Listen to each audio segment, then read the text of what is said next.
Alright guys, welcome to lesson 4.5. Today we're going to talk about something known as differentiability.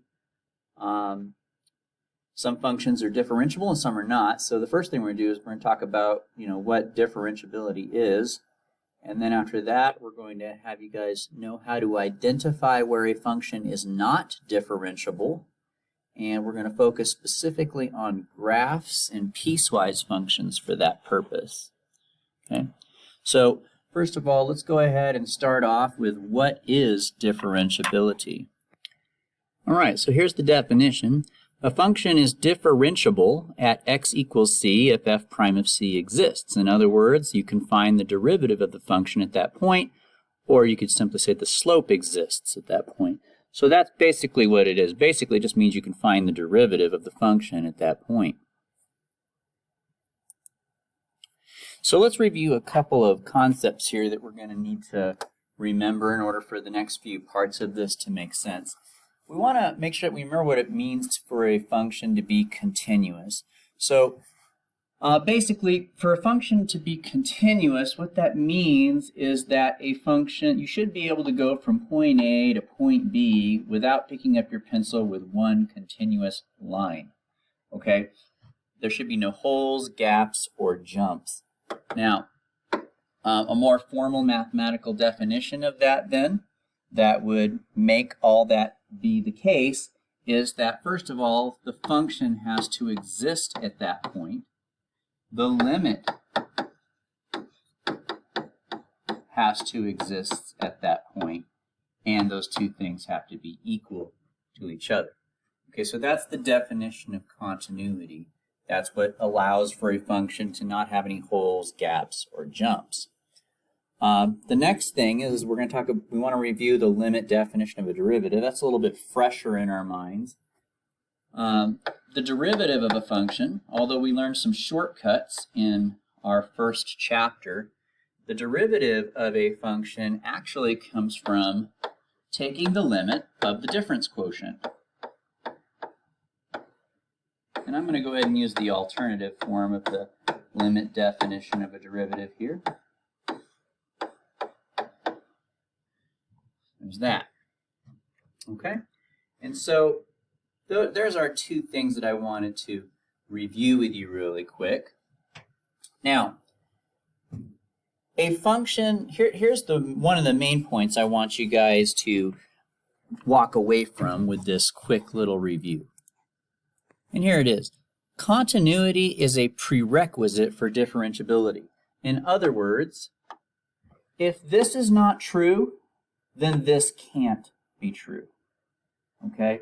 A function has to be continuous in order for the derivative to exist. Now, why is that? Well, like we said, when it comes to continuity, first of all, the function needs to exist. And as you can see, for the derivative to exist, which really comes from this little formula over here, in order for that derivative to exist, you need f of c. So if f of c doesn't exist, then you can't do the derivative. It's not possible.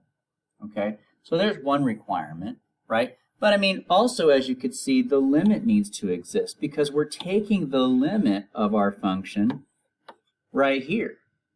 So if the limit doesn't exist, then you can't do it either. So as you guys can see, continuity is a prerequisite for differentiability. In other words, if a function is not continuous, then the derivative can't exist. Okay? So, next. So that brings us to a more formal explanation of the relationship between continuity and differentiability. So what we just talked about is that a function has to be continuous in order for it to be differentiable. So in English, if that means that there's any holes, gaps, or jumps in a function at a certain point, well then that means that the derivative doesn't exist at that point. You can't possibly have a derivative if there's a hole, gap, or a jump at that point. But I want you guys to understand the opposite or the converse of that statement is not true. A function doesn't have to be differentiable in order to be continuous. So what that means is that it's possible that even though a function is continuous, that the derivative doesn't exist, okay? So just because the derivative doesn't exist doesn't mean it's not continuous. We want to make sure that we don't get the relationship mixed up. Continuity is required for differentiability, But differentiability is not a requirement for continuous. Okay. Now, why does this matter so much? Why should I emphasize this?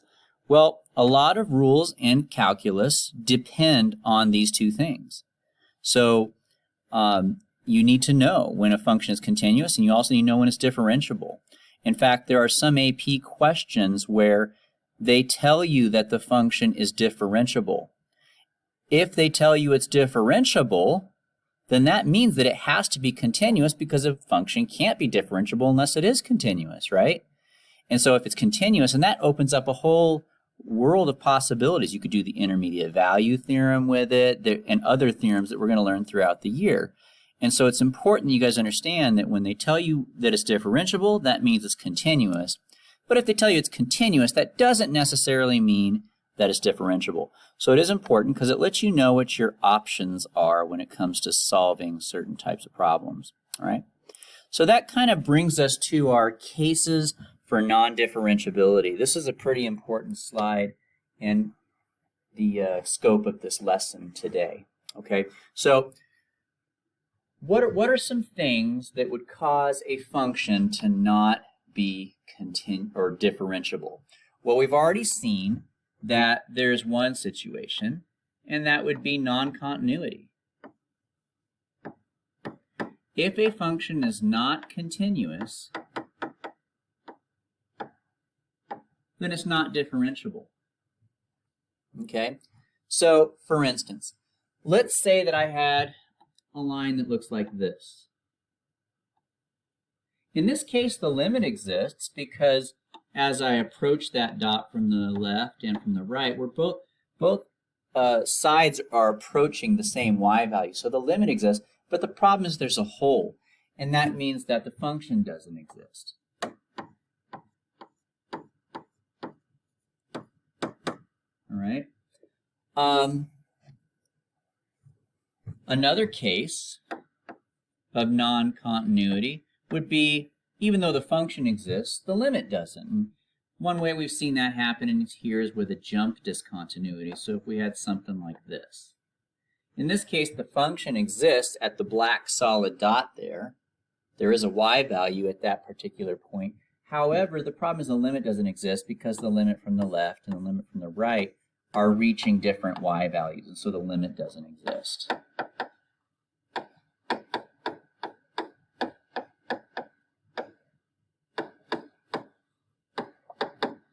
And then finally, we have the third case. The third case is where, okay, well, the limit exists.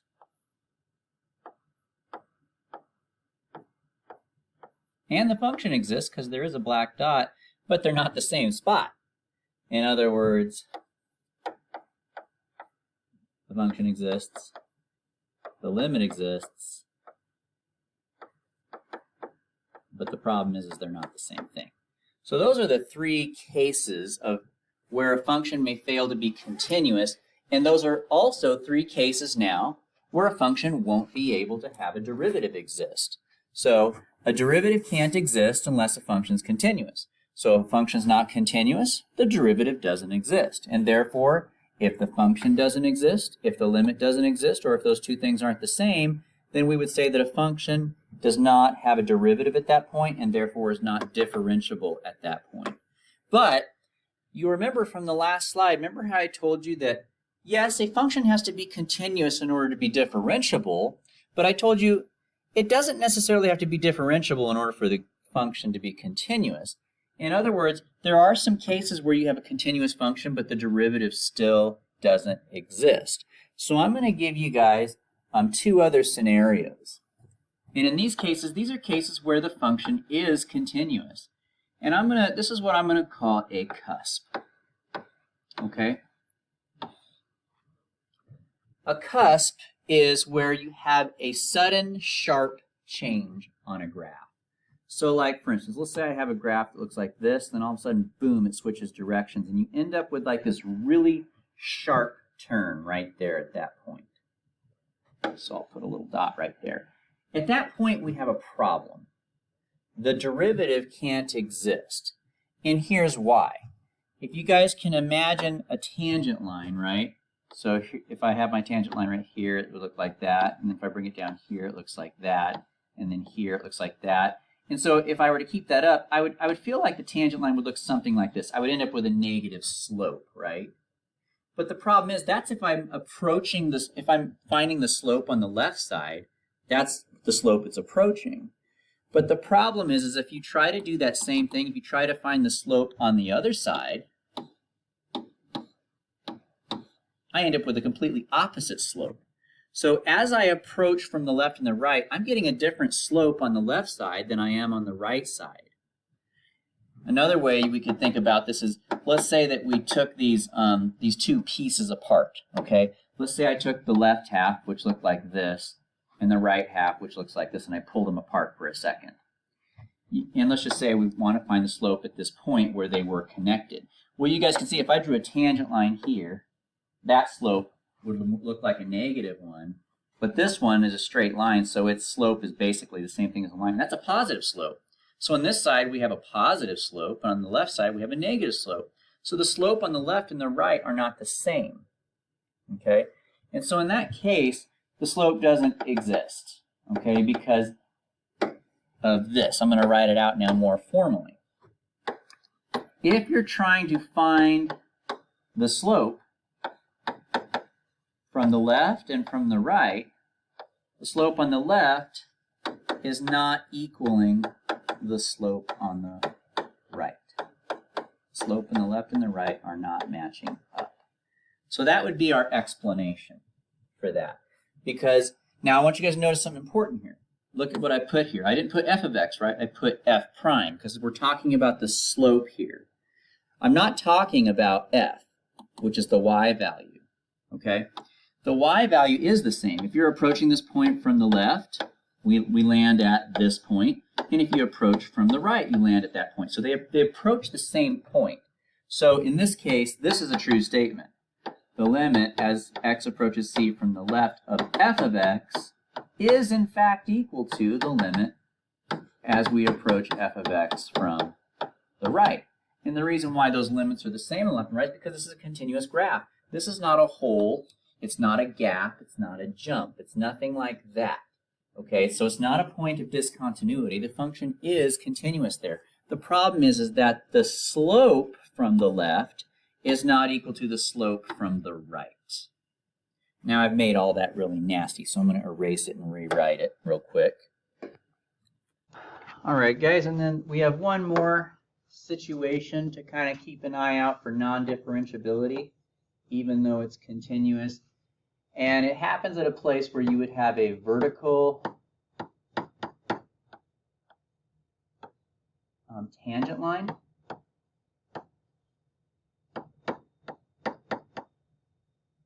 Okay, so what would that look like? It would look something like this. Let's say our function was like this, and then it shoots up really fast, and then it turns this way.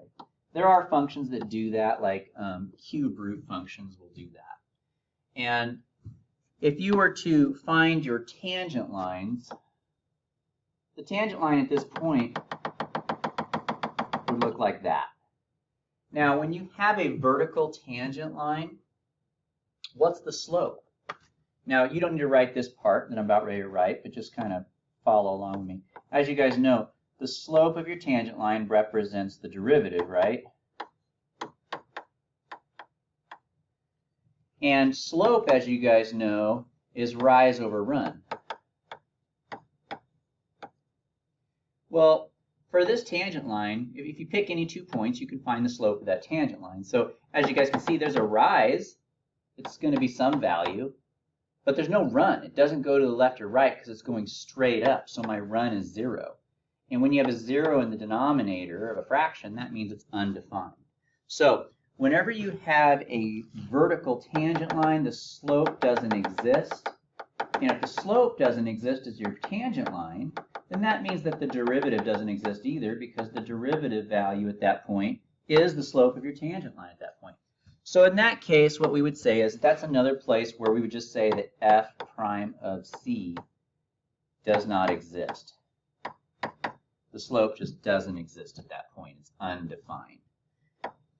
Now over here, you could say f prime of c doesn't exist also, but I'm going to ask you guys to give the more specific reason for why it doesn't exist, and it's because the slope from the left and the right aren't the same.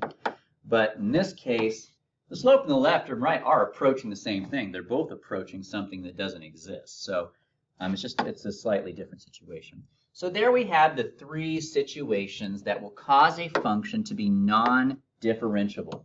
Okay, we have continuity. If it's not continuous, it won't be differentiable. We have cusps.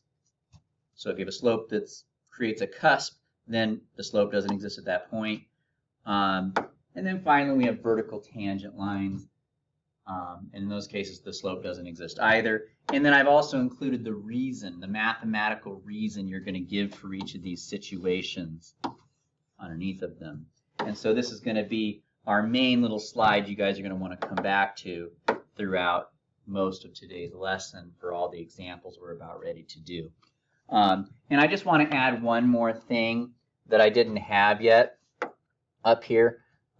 It's not adding to non-continuity, but it just gives you another thing to consider, is vertical asymptotes are a form of non-continuity. So I'll add it as an extra one. But if you have a vertical asymptote, okay, like this, either going up or down, it doesn't really matter. Then in that case, what I'm going to encourage you guys just to say is to say that f of c doesn't exist. You could technically say the limit doesn't exist either, which is something we talked about in Unit 3. But you could just as well say f of c doesn't exist, and it's easier to say that. So we'll just stick with that explanation. But that's a fourth situation where a function may not be continuous. And the reason why I was kind of hesitant to make it a new situation, because really it's kind of the same situation as the one that we had earlier for number 1, which is just that the function doesn't exist, and that's what vertical asymptotes are. So for this slide here, this is going to be our main reference point that we're going to be coming back to as we go through some examples today. All right, guys, so here's example 1. The first thing we want to do is we want to identify each value of x for which the function is not differentiable. So as we said, anywhere the function is not continuous, it's not differentiable.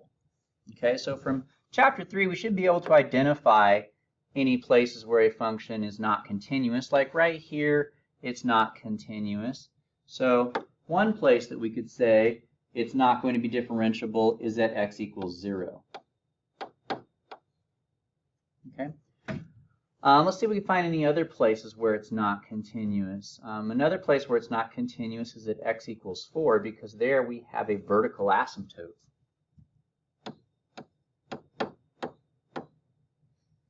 All right, and those are the only places where I see that there is a discontinuity in the function.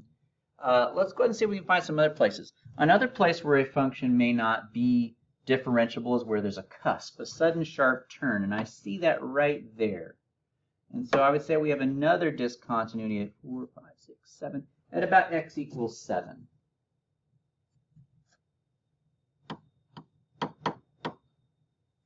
And then finally, the other place where there's a point of non-discontinuity is where you would see a place where there's a vertical asymptote.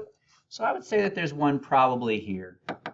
If I were to draw a tangent line, not a vertical asymptote, I'm sorry, a vertical tangent line. At that point, my tangent line would be vertical. And so that's a place where we would have to say that there is no differentiability.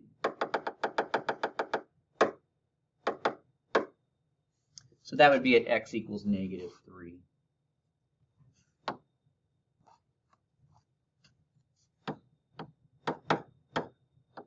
So we have 3 answers here. I'm sorry, 4 answers. 0, 4, 7, and -3. All right? But I don't want you guys just to be able to identify where the non-differentiability is. I also want you guys to be able to identify why it's not differentiable. So explain why the function is not differentiable for each value that you found. Now, technically, for x equals 0 and for x equals 4, those were places where it wasn't continuous. So technically, you could just say not continuous. And And that, for this question, that would be good enough. But I am going to be more specific, okay? So even though we can say this, and I'm going to write it here in parentheses, we are going to be more specific, okay? So for both of them, well, actually, for the first one here at x equals 0, at this spot, that's a jump discontinuity. And what we talked about on this last slide here was when you have a jump discontinuity, that is a place where we would just technically want to just say that the limit doesn't exist. Okay, so we're going to say that the limit doesn't exist for x equals 0.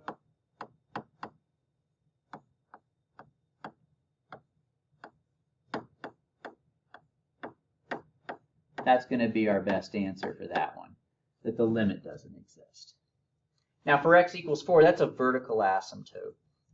And as I mentioned before, when you have a vertical asymptote, what we're going to treat those as is we're just going to say that the function doesn't exist. So we're going to say the function doesn't exist at x equals 4.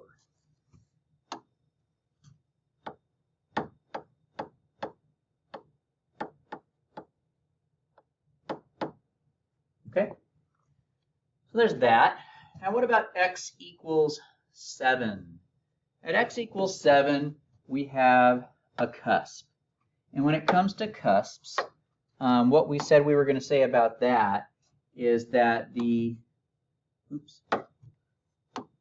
we were going to say that the limit from the left and the right, when you're talking about the derivative, is not the same. Okay, so that's how we'll define that one. So I'll show you guys how to write that out. For this one, I'm going to have to write it above because it's going to require a little bit more space, but the reason will be as follows. The limit as x approaches 7 from the left of the derivative, that's very important, make sure you put prime, not just f, is not equal to the limit as x approaches 7 from the right of the derivative. And I'm going to put all that in a box now because I want you to see all that goes with the x equals 7. Okay. Okay. And then our last one there, x equals 3. X equals -3. Why is that? Well, that was a vertical asymptote. And as we mentioned for that one, when you have a vertical asymptote, we're just going to say that the derivative doesn't exist in that case. Okay? So that's what we'll say for this particular problem. We'll say that f prime of -3 does not exist. All right. And then we're going to do one more question now, but that's the main stuff there, is identifying where it's not differentiable and why it's not differentiable. And that's some pretty important stuff there for your FRQ. But now we have our last question to address, which is, at which of these x values that we found is the function actually continuous? Because remember, even though a function may not be differentiable, that doesn't mean it's not continuous. The other way is true. If it's not continuous, it's not differentiable. But just because it's non-differentiable doesn't mean it's non-continuous. So there's actually, out of these 4 points that we found, x equals 0, x equals 4, x equals 7, and x equals -3, some of those are actually places where the function is continuous. So, well, we kind of already know which ones they are. We know that, well, actually, we know which ones are not, right? We said that x equals 0 is not continuous, and we said that x equals 4 is not continuous. But as we look at these other two, x equals 7 and x equals -3, for those 2 points there, as you guys can see, that's not a hole, a gap, or a jump, and neither is that. So both of those points are places where even though the function is continuous, it's not differentiable. So you got to make sure you get that idea right. A function has to be continuous in order to be differentiable. But just because it is continuous doesn't mean that it is. And so in this case, we have x equals 7 and x equals 3, negative 3, as examples of that fact. Okay, so there you guys have it, and we'll go ahead and let you guys try some of these now. All right, guys, so here's one for you.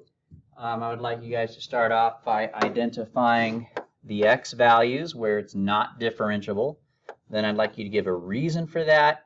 And then third, I'd like you to find some places, though, where even though it's not differentiable, it is continuous. So pause the video here, and when you unpause it, you'll see the solutions. Okay, so I found 5 places where it's not differentiable. That would be at x equals negative 11, negative 5, 3, 7, and 11. The reasons are written below it. So for x equals negative 11, that's because the limit doesn't exist, which actually I realize now I wrote that differently than how I told you guys to originally write it, although this reason is a good one. The way I originally told you to write it is just to say that the limit as x approaches negative 11 does not exist. Okay, and for negative 5, it's a cusp, and so when it comes to cusps, we say that the slope, meaning f prime, is not the same from the left and the right. For x equals 3, that is one where I would say we have a vertical tangent line, and that's when we say that the slope doesn't exist. For x equals 7, I would say that that would be, I just noticed another boo-boo here. There's supposed to be 7 in there.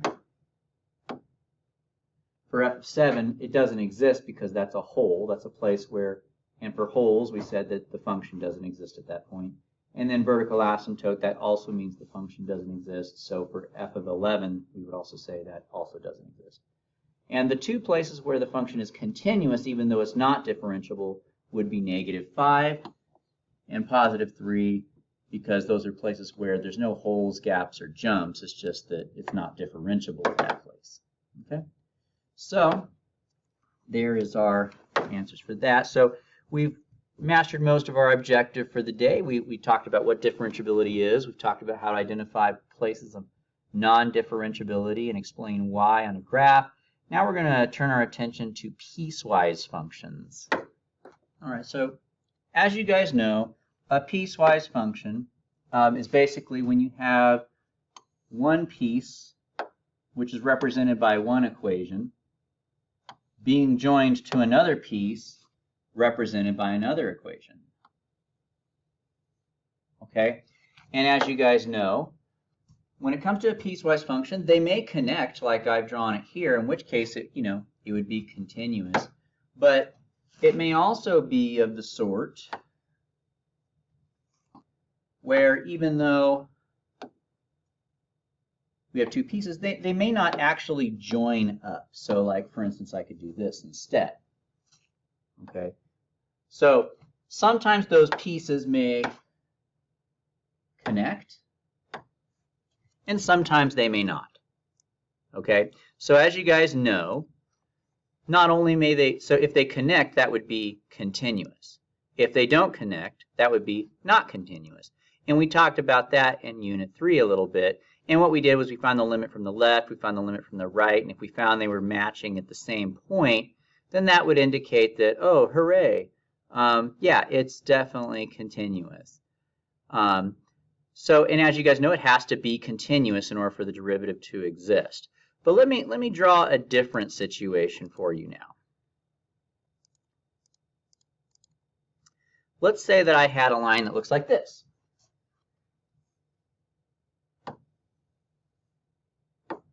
Okay. Well, right now, if I were to ask you, is this piecewise function continuous, you would say no, right? But if I were to take this piece and slide it down, now you would say, okay, cool, it's continuous. But what if I were to leave it up here? Now, is it differentiable if I had it up here? Well, the answer is no. It wouldn't be differentiable at that point either, because now the pieces aren't connected, and it's not continuous. And if it's not continuous, it can't be differentiable. But what if I took that piece and I went ahead and I made it continuous? Okay, great. It's continuous now because now they're connected. But is it differentiable? And the answer is no, because we have a cusp, right? And so when it comes to piecewise functions, we need to make sure of two things. Not only should the functions be connecting, but we also need to make sure that when they do connect, they connect smoothly. And what do I mean by that? By smooth, I mean no cusp. Okay, so it can't be a sudden sharp turn. Now, in order for those two functions to connect, then the limit of my function as x approaches that point from the left and from the right have to be the same. That is what allows a connection between the two pieces. But when we're talking about differentiability, I want more than a connection. I also want a smooth connection, so that when they join up, I don't end up with a sharp turn like this. So not only do they need to have the same y value from the left and right, but they also need to have the same slope from the left and right. If the slope from the left and the right aren't the same, then that means we have a cusp. Okay? So in order for a piecewise function to be differentiable, it has to connect. In other words, the limit from the left and the right of the original function has to be the same. But the derivatives of those two pieces also have to be the same from the left and from the right, so that it's smooth and not a cusp. Okay, so that being said, let's go ahead and jump into our second example for the day. Okay, so here's our second example here, example 2. So we have two pieces. We have this piece connecting to this piece at x equals 1. And the question we're being asked is this function differentiable at x equals 1? Now, in order for it to be differentiable, it has to be continuous. But not only must it be continuous, but it also must be smooth. It can't have a cusp when they do connect. So we need to make sure of those two things. All right? Well, the way that we determine if it's continuous is that if the limit as x approaches this value, where they're connecting, 1, from the left and from the right are the same. That tells me if they're connected. If they're connected, that's good news. That means it might be differentiable. It's not a certainty, but it could be. Okay? The reason it's not a certainty is because even though they're connecting, it could be a cusp connection. But we want a smooth connection. But for now, let's just focus on this. So in order for it to be continuous, the limit from the left and the right have to be the same. All right? So let's do that. Let's go ahead and calculate that really quick. The limit as x approaches 1 from the left of my function here, which is going to be 8x squared minus 3x plus 3. That's the left side. We want to make sure that that is equal to the limit as x approaches 1 for the right side, which is this one here.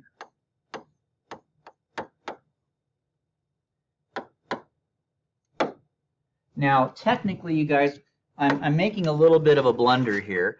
I shouldn't be putting equals. So for now, let me go ahead and go in here, and I'm going to put a question mark for now because I don't know if they're equal.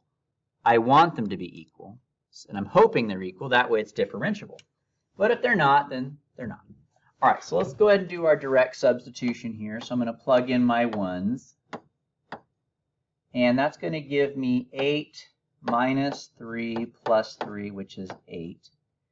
And then for this one here, that's going to give me 13 minus 5, which is also 8. And since those are equal, I now know that all of these things here are in fact equal. So now I'm going to get rid of the question marks and I'm going to put my equal signs. Okay? So I've established that the left half and the right half are connecting. It is continuous. But I also need to make sure that it's a smooth connection. It can't just be connected. I don't want any cusps. And in order for that to happen, we need the limit as I take f prime, right? If I find the limit of that as x approaches 1 from the left, and the limit of f prime of x as x approaches 1 from the right, I need those also to be equal. Okay, so let's do that. Well, as you guys already know, the left half is the 8x squared minus 3x plus 3. But I want the derivative of that now. So what's the derivative of 8x squared minus 3x plus 3? That would be 16x minus 3. And how about the derivative of the right half? The derivative of the right half, which is this one, is 13. Then we go ahead and do our direct substitution. For this one, that's going to be 16 minus 3. And for this one, there is nowhere to plug in a 1. So the answer is just going to be the number that we have there, which is 13. And as you guys can see, 16 minus 3 is 13. So the slope from the left is equal to the slope from the right. And since the slopes from the left and the right are the same, then what we can say then is that it is a smooth connection. And so our final conclusion for this problem is going to be yes, the function is differentiable at that point.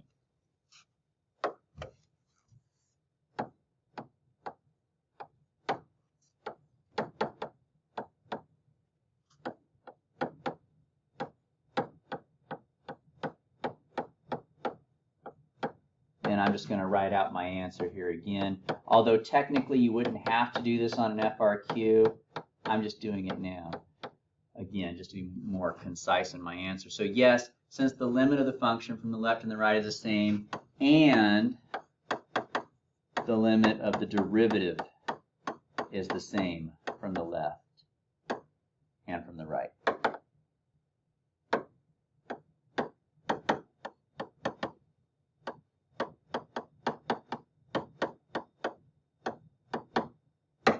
Okay, that would be it. But of course, you would have to show all this work, and there's no sense in writing it again because I've already written those statements here.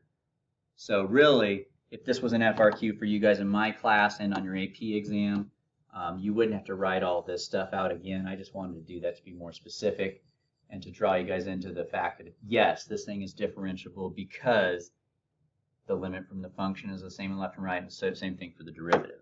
So that's why I wanted to rewrite it there. But it's not necessary for your explanation. We've already got enough information there for that. Okay? Now, something else that I want you guys to write, and I'll elaborate on why a little bit later, is that we actually just found a way to find the derivative of a piecewise function. And it's really not all that impressive, but it's something I want you guys to write down. So make sure you write this down. Basically, you guys, the derivative of a piecewise function is the derivative of each of the pieces, right? So that would be 16x minus 3 and 13. Now, the reason I want you to write that is not clear yet, but that is how you find the derivative of a piecewise function. But there's a little detail that I want you guys to be aware of whenever you write the derivative of a piecewise function, but this example is not a good one to talk about that detail. So for now, just make sure you write this down, and we'll come back to why we're doing that in another example. So let's go ahead and take a look at another one here. Okay, guys, so same instructions here. We want to know, is g of x differentiable at x equals pi over 4 this time?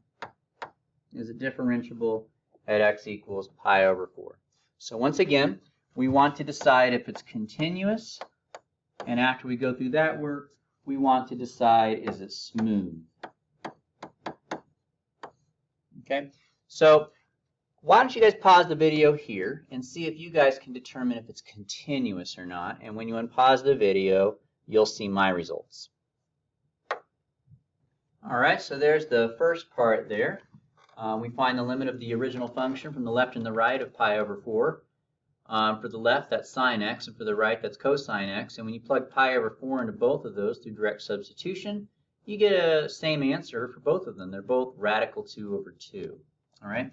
So the next thing we need to do, so far we're in the clear. It looks like this function may be differentiable, but now we need to make sure that it's also smooth. So why don't you pause the video here and see if you guys can determine if it's smooth or not. So here's my outcome. It turns out they're not smooth, and the reason why is because to determine if it's smooth or not, the first thing I do is find if you're going to determine the limit of the derivative from the left and the right, and the derivative of the left side, which is sine, the derivative of that is cosine, and the derivative of the right side, which is cosine, is negative sine. So when we do our direct substitution, we end up with the fact that you end up with a radical 2 over 2 on the left and a negative radical 2 over 2 on the right. So therefore, those are not equal.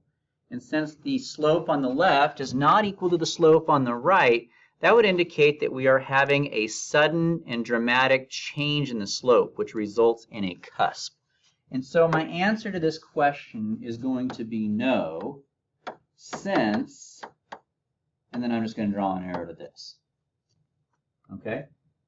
It's not differentiable at pi over 4. Now, I also want to do the other thing I told you. I want us to write the derivative. Okay? So let's do that. So the derivative of the top is going to be cosine. The derivative of the bottom is going to be negative sine. But now this is where I wanted to talk about something with you guys. There is going to be a slight difference in our answer here, and it's not so easy to notice. And here it is.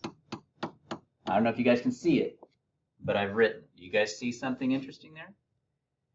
Over here, there was an equal sign. Okay? The reason they're equal is because where this piece leaves off, this piece picks up because they are connected. They are continuous. They're joined together, right? But on this one, since it's not differentiable at that point, since we've determined that this function is not differentiable at pi over 4, you can't have the derivative when x equals pi over 4. So neither one of these should have an equal sign on them. So if I were taking notes in a class and I was a student, I'd make a little note about that. I would draw a little arrow and say, since g prime of pi over 4 d and e, we won't include the equal sign.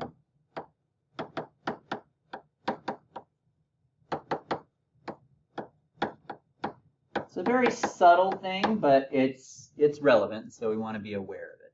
So yes, when you're taking the derivative of piecewise function, all it entails is finding the derivative of each piece. But we have a little detail we want to pay attention to, and that's if you find out that it's not smooth at that junction point, then that would indicate we're not going to put the equal sign because the derivative can't exist at that point.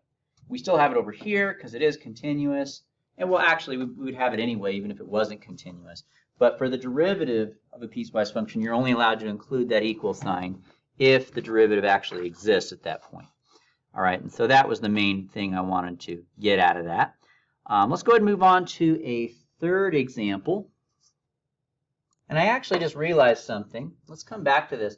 There's another mistake I have up here that I didn't catch on to, darn it. And that's the fact that my function on this problem was g. And as you guys can see, I put f all over the place on this thing. Darn it, you got to be careful with that because that does matter. You can't do that. So I'm going to go through and change these f's into g's, and I would encourage you guys to do the same because, like I said, they do kind of get on you about that on your AP exam. So let's fix that. We don't want to be inconsistent and wrong. So made me think of that when I started writing my third example, and I realized the function was named h. So let's take a look at that. All right, so example 3. Now, why am I doing this example? This one is a three-way piecewise function. It has 3 pieces to it. They want us to know, does h prime of 1 exist? Now, this piece connects to this piece at x equals 0. Okay? And this piece connects to this piece at x equals 1. All right, so since I'm trying to determine right now, does my derivative exist at 1, I really only care about this much of my function for now. Okay, so that's one of the biggest things I want you guys to get from this. When you have a piecewise function, since you have two different joint places where the pieces join up, you have to pay close attention to which pieces you're using. Okay, so what I want you guys to do is I want you guys to do both halves this time and come to a conclusion. I want you to determine, is it continuous? Do the pieces actually connect? And then I want you to determine, is it smooth? And we'll go from there. All right, so I'm going to have you guys pause the video here, and when you unpause it, you'll see the solution. All right, so here's our answer. First, we want to see if they connect using the original function, left and right. The left half would be radical x, because that's where x is less than 1. And the right half would be x, because that's where x is greater than 1 on the function. So direct substitution here and here will give us the following results here. And yes, the square root of 1, which is 1, is equal to 1, and therefore the two pieces are connected. Okay? But we also have to make sure they're smooth. So that means we're going to take this same expression here, and we're just going to replace the h with h prime. So in other words, we want to know, is the derivative the same on the left and the right? Well, the derivative of the square root of x is 1 over 2 times the square root of x. And the derivative of x is just 1. So now if we do our direct substitutions, we will end up with this, which simplifies to this. And as you guys can see, a half is not equal to 1, and therefore it's not smooth. So does h prime of 1 exist? The answer is no, since this is the case. The derivative from the left is not the same as the derivative from the right of x equals 1. And now I'm going to throw up the other one. I'm going to have you guys do the other part of this function. We found out that the middle piece of our piecewise function does not connect with the last piece. Well, they do connect, but the derivative doesn't exist. So from here to here, the derivative doesn't exist. But what about the other way? What about if I wanted to find out, is it differentiable where the top half connects with the middle half? So in other words, are these two pieces here connecting at a differentiable point? And at what point is that? That would be 0. So the new question is, we'll call this number 1. The new question is, does h prime of 0 exist? So why don't you guys go ahead and pause the video here and see if you guys can figure that out. When you unpause it, you'll see the solution. So we actually end up with a very similar answer here. It is connected. The limit from the left and the right of h are the same. They both equal 0. But it's not smooth because when you take the derivative and do the limit from the left and the right, the slope on the left is 0, but the slope on the right is undefined. So the slopes on the left and right are not matching up. That means that the derivative of h of 0 does not exist. So we would say no, since, and then once again we would draw here. And so at this point, I'd like you guys to also pause the video one more time. And I'd like to see if you guys would be able to write out the derivative of h here. So I'll get you started. Write out for me the derivative of h. When you unpause the video, you'll see the solution. All right, and there you guys have it. There's the derivative of h, and I want you to draw your guys' attention to something very important here. Well, it's not very important, but it's something to note anyway. It's the whole point I gave it to you. Is notice that these equal signs underneath the inequalities are not there anymore because it was not differentiable at either point. Now let's just say hypothetically that maybe this derivative didn't exist, but let's just say hypothetically this one did. And for that case, you would keep the equal sign for the one where the slope actually did exist. But in this case, it's going to be neither, so we're going to leave it as is. Okay? And so that concludes our lesson 4.5, and we'll see you guys next time.